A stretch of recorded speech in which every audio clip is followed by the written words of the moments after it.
আলহামদুলিল্লাহ, সুম্মা আলহামদুলিল্লাহ।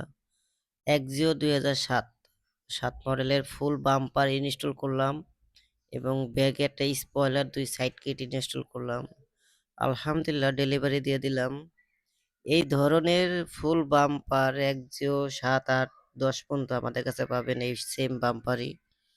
এই ধরনের বাম্পারে যদি কেউ কাজ করতে চান আমাদের সাথে যোগাযোগ করতে পারেন এবং ২ সাইডে বডি কিট, পিচের বডি কিট, স্পয়লার, গ্লাসের রূপ বাজার এগুলা যদি চান আমাদের সাথে যোগাযোগ করতে পারেন। আমরাই দিয়ে থাকি হোলসেল প্রাইজে বডি কিট। আমাদের নিজস্ব কারখানা দ্বারা আমরা বডি কিটের কাজ করে থাকি। আমাদের ফ্যাক্টরির ঠিকানা দক্ষিণ কেরানীগঞ্জ, টেগুরিয়া মিনার মসজিদ। যদি কারো এক্সিওর এই ধরনের বাম্পার কিট মডিফাই করতে চান আমাদের সাথে যোগাযোগ করতে পারেন। আমাদের হোয়াটসঅ্যাপ নাম্বারে কল দিলে আমাদের পাবেন। আসসালামু